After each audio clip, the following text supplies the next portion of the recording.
എനിക്ക് തോന്നിയിരുന്നു അന്നൊക്കെ ആളും ബഹളും എല്ലാം ഉണ്ടായിരുന്നു. അപ്പോൾ അത് കഴിഞ്ഞാൽ ഇവർ ഒറ്റയ്ക്ക് ഇരിക്കുന്ന ഒരു സാഹചര്യം വരും. ആ സമയത്ത് അവരുടെ വേദനയിൽ പങ്കുകൊള്ളണമെന്ന് എനിക്ക് തോന്നി.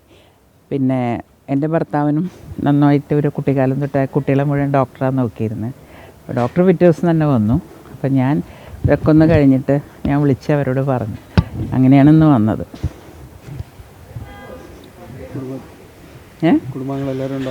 അല്ലേ, അമ്മയും മോളും മോനും ഉണ്ടായിരുന്നു.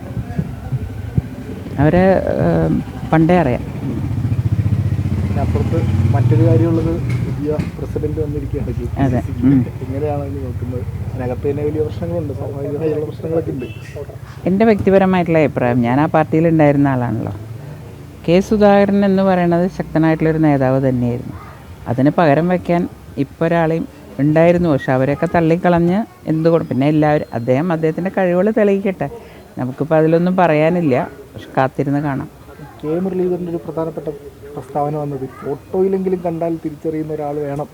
അല്ല, അത് ശരിയാ അദ്ദേഹം പറഞ്ഞത്. കാരണം എന്നോട് തന്നെ മലബാറിലുള്ള കുറേ ആളുകൾ വിളിച്ചു ചോദിച്ചു, ഇതാരാ ആ ചേച്ചി ഇങ്ങോര്, ഇങ്ങനെ കണ്ടിട്ടില്ലല്ലോ ഞങ്ങളെന്ന്. ഞാൻ പറഞ്ഞില്ല, ആ ഭാഗത്ത് ചോദിച്ചാൽ അറിയാം, ഞങ്ങളവിടെ പോയി ചോദിച്ചാൽ മതി എന്ന് പറയും. അപ്പോൾ അത്രയും അറിയാത്തൊരാൾ വരുന്നതിനെ പറ്റി പറഞ്ഞത് വളരെ ശരിയാണെന്ന് എനിക്ക് തോന്നി. അത് എനിക്ക് അനുഭവമാണ്, എന്നോട് തന്നെ ചോദിച്ചിട്ടുണ്ട് ആൾക്കാർ. പുതിയ പ്രസിഡന്റിൻ്റെ വരവ് ബി ജെ പി കുറച്ചും കൂടി സുഖമായി മുന്നോട്ട് പോകാൻ, ബി ജെ പിക്ക് അല്ലെങ്കിലും സുഖമായിട്ട് മുന്നോട്ട് പോകാൻ വലിയ ബുദ്ധിമുട്ടൊന്നുമില്ല.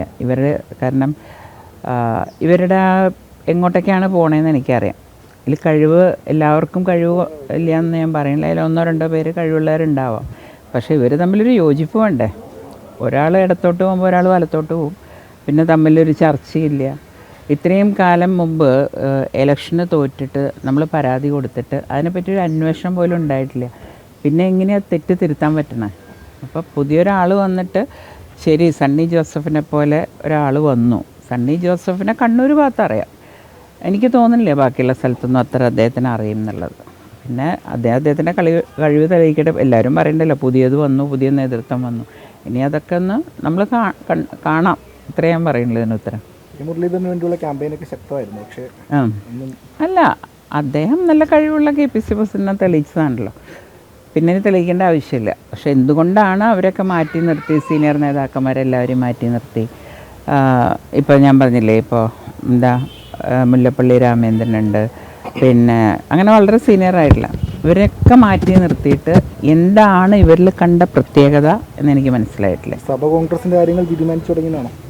അങ്ങനെയൊന്നും പറയാൻ പറ്റില്ല. അവർ പറഞ്ഞിട്ടില്ല എന്നല്ലേ പറയുന്നത്. അവരങ്ങനെ പ്രത്യേകിച്ച് ഒരാളെയും ഇവരങ്ങനെ തീരുമാനിച്ചതായിരിക്കാമെന്ന് എനിക്ക് തോന്നണേ. കാരണം കുറച്ച് കാലങ്ങളായി ഇപ്പോൾ ഉമ്മൻചാണ്ടി സാറിനെ പോലെയോ അല്ലെങ്കിൽ AK ആൻ്റണി സാറിനെ പോലെയുള്ള നേതാക്കളൊന്നും ഇപ്പോൾ ഇല്ല. KV തോമസ് എല്ലാവരും പോയല്ലായിരുന്നു. അപ്പോൾ ഒരു ക്രിസ്ത്യൻ പ്രാതിനിധ്യം വേണമെന്ന് ഇവർക്ക് തോന്നിയോണ്ടാണ്. പക്ഷെ ഇപ്പോൾ ജനങ്ങൾ അങ്ങനെയൊന്നും ചിന്തിക്കുന്ന കാലമൊക്കെ മാറി എന്നുള്ളവർ അവരിപ്പോഴും പഴയ കാലത്തിൽ നിൽക്കുക. പുതിയത് അവർ കണ്ടു തുടങ്ങിയിട്ടില്ല. BJPയുടെ വ്യത്യാസം അതാണ്. BJP ജനങ്ങളുടെ മനസ്സറിഞ്ഞിട്ടാണ് ആൾക്കാർ വെക്കണം.